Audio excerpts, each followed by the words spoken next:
எல்லாருக்கும் வணக்கம். எல்லோரும் எப்படி இருக்கீங்க? அதாவது இந்த பதிவு எதுக்குன்னு கேட்டிங்கன்னா, தளபதி விஜய் அவர்கள்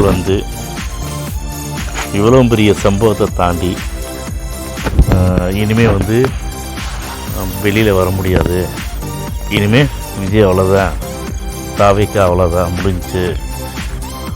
விஜய் அவர்களுடைய தொண்டர்கள் இனிமேல் விஜய் அவர்களை மதிக்க மாட்டாங்க, அவங்களுக்கு விஜய் அவர்களை திட்டி தீக்க போகிறாங்க, இனிமேல் விஜய் அவர்களோட அரசியல் வாழ்க்கையே முடிஞ்சிருச்சு அப்படின்னு கங்காரம் கட்டிட்டு தெரிஞ்சாங்க ஒவ்வொருத்தரும். பிற அரசியல் கட்சி தலைவர்களாக இருக்கட்டும், அவர்களுடைய தொண்டர்களாக இருக்கட்டும். அதாவது உயர்நீதிமன்றம் அப்படிங்கிறது யாரோட கட்டுப்பாட்டில் இருக்குது அப்படின்னு பார்த்தீங்கன்னா, ஆளுங்கட்சியோட கட்டுப்பாட்டில் இருக்குது. உயர்நீதிமன்ற தீர்ப்பு வழங்கின உடனேயே எல்லோரும் பலவிதமாக, அதாவது எல்லாத்துக்குமே தெரியும், உயர்நீதிமன்றங்கிறது எப்போவுமே ஆளுங்கட்சிக்கு சாதகமாக தான் இருக்கும் அப்படிங்கிறது எல்லா அரசியல் கட்சிக்கும் தெரியும், கட்சி தலைவர்களுக்கும் தெரியும். இதை விட முக்கியமாக பொதுமக்கள் அனைவருக்குமே தெரியுங்க. இந்த விஷயங்கள் எல்லாமே தெரியும், தெரியாத ஆட்களே இருக்க மாட்டாங்க. நிச்சயமாக உயர்நீதிமன்றம் ஆளுங்கட்சியோட கட்டுப்பாட்டில் தான் இருக்குது அப்படிங்கிறது ஒரு 60% மக்களுக்கு தெரியும். அதில் எந்த மாற்றம் கிடையாது. உடனே அவர் தீர்ப்பு வழங்கிட்டாராமா.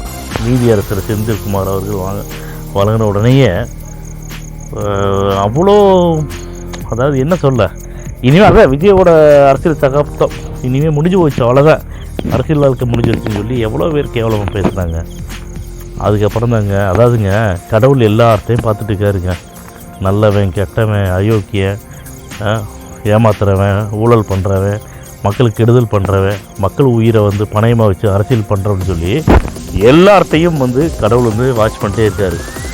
இவங்களுக்கெல்லாம் எப்போ கூலி கொடுக்க முடியுமோ அப்போ கூலி கொடுக்கக்கூடிய ஒரு வாய்ப்பை கடவுள் அமைச்சு கொடுத்துட்டே இருப்பார். அரசியல்வாதிகளுக்கு நான் சொல்கிறேன், அரசியல்வாதிகளுக்கு கடவுள் எப்போ கூலி கொடுப்பார் அப்படின்னு பார்த்தீங்கன்னா, எலெக்ஷன் அன்னைக்கு, ஒவ்வொரு தேர்தல் அன்னைக்கும் கடவுள் நல்ல கூலியை கொடுப்பார்.